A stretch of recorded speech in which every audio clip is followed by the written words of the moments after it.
आज नहीं चली तहर कोनो बहाना, आज नहीं चली तहर कोनो बहाना, तोरो तरु कहे झमे लगावा राजा तेल तब शुरू होई खे, लगावा राजा तेल तब शुरू होई खे। आज नहीं चली तहर कोनो बहाना, आज नहीं चली तहर कोनो बहाना, तोरो तरु कहे झमे लगावा राजा तेल तब शुरू होई खे, लगावा राजा तेल तब शुरू होई खे।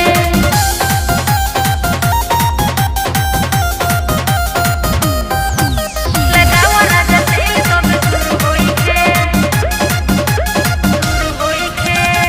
लस फसर करे लागल सुन पूरा कपड़ा हो, तेलवा लगई बत होई न कवनो लफड़ा हो। तुझे लूना रानी तू हमारे मजबूरी, काहे बनावतारू हमारा से दुनिया। दादी कोते नाही होई तहरा, दादी कोते नाही होई तहरा, लोन तू आज भर झे लगावा राजा तेल तब शुरू होई खे, लगावा राजा तेल तब शुरू होई खे।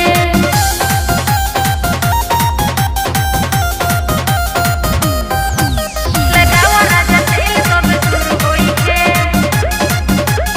शुरू होई खे।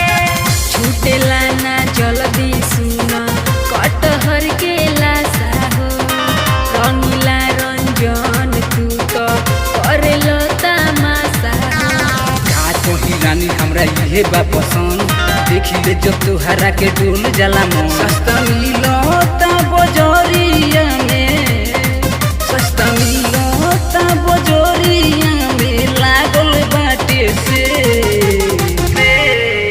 लगावा राजा तेल तब शुरू होई खे, लगावा राजा तेल तब शुरू होई